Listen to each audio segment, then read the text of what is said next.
à tous, je me présente Cédric Tebati, analyste dans un cabinet de conseil à Genève.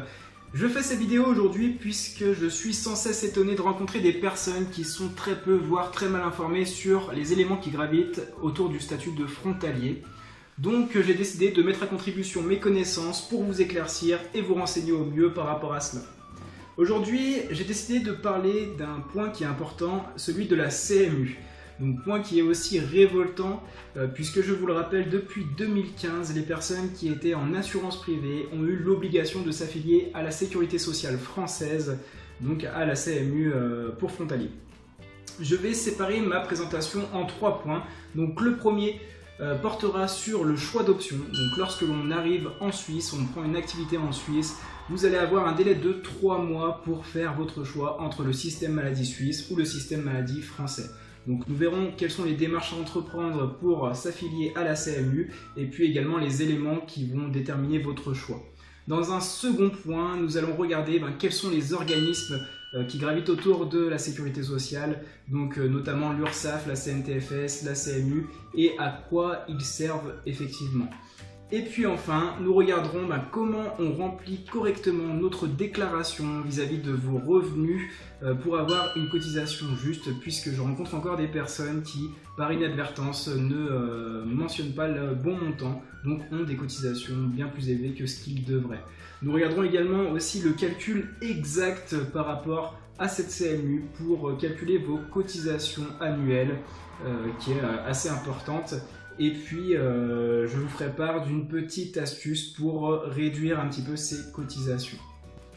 Premier point, le choix d'option, une étape importante à laquelle le frontalier est confronté lors de sa prise d'activité sur Suisse. Durant un laps de temps de 3 mois, vous allez devoir vous positionner sur le système maladie de votre choix, entre celui de la Suisse et celui de la France. Afin de vous aiguiller sur ce choix, je vais m'attarder sur 3 points qui me semblent essentiels.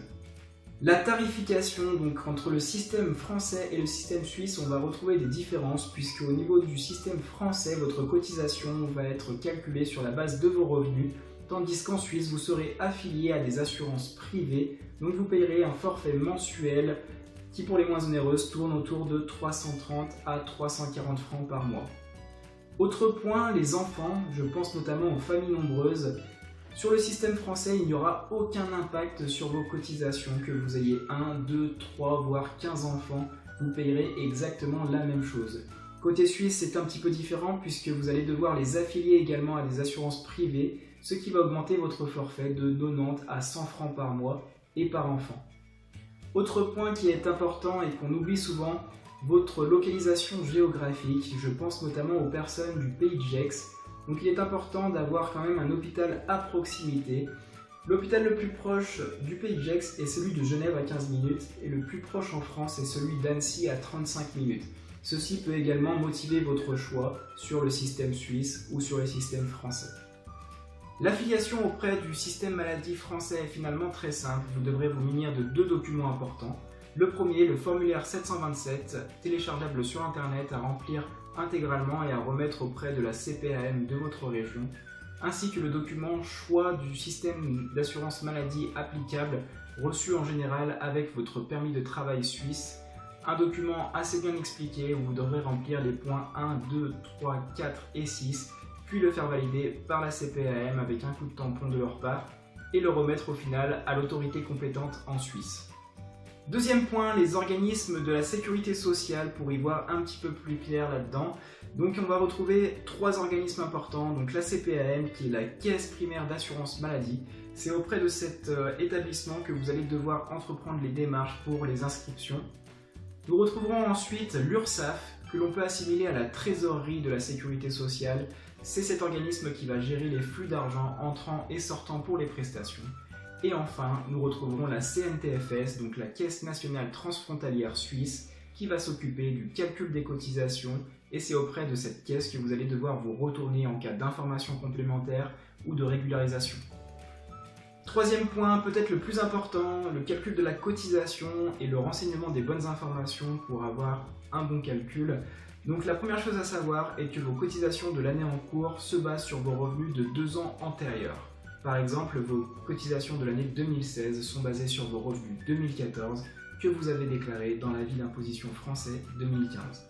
Le calcul est très simple, vous allez déclarer vos revenus, ce que l'on nommera X, auquel vous allez avoir un abattement fiscal de 10%, qui nous amène au montant Y. Vous allez avoir un deuxième abattement auprès de la CMU de 9 611 € pour l'année 2016, puisqu'il part du principe qu'une personne qui gagne moins de 9 611 € ne cotise pas pour la CMU. Ce qui nous amène à un montant Z auquel on va appliquer vos revenus fonciers, qu'on nommera X', ce qui va nous donner un montant Z2 auquel on va appliquer le montant de 8% pour l'année 2016, ce qui va donner votre cotisation annuelle. Il existe un deuxième système de calcul de vos cotisations CMU qui est très peu connu des frontaliers, c'est l'application du taux de 8% directement sur vos revenus bruts d'activité. Il s'applique généralement aux personnes ayant de forts revenus fonciers puisqu'ils ne vont ici pas rentrer en compte. Connaissant tous ces éléments, le renseignement des bonnes informations auprès de la CNTFS en devient très simple. Donc pour rappel, pour l'année 2016, vous allez devoir renseigner vos revenus 2014 qui sont inscrits dans votre avis d'imposition 2015. Trois informations sont importantes. La première est la ligne salaire pension rente que l'on retrouve généralement en haut de la déclaration. Deuxième information, tout ce qui est autres revenus. Et puis enfin, votre revenu fiscal de référence. J'arrive au bout de ma vidéo sur la CMU, donc je pense avoir fait le tour des généralités de cette dernière sans trop rentrer dans le détail. Je vous avais promis une astuce pour diminuer cette cotisation, donc elle se retrouve en fait entre les parenthèses vertes du calcul de la CMU. Je vous laisse y réfléchir et revenir vers moi pour de plus amples informations. J'espère que vous avez aimé cette vidéo. Si c'est le cas, aimez-la, partagez-la avec vos amis pour en faire bénéficier un maximum de personnes et qu'on puisse tous ensemble se dégager un potentiel économique pour vivre un maximum sa vie en se payant des voyages, en faisant plaisir à nos proches et en se faisant plaisir à nous-mêmes. On se retrouve très prochainement dans une vidéo sur la fiscalité. Bye bye.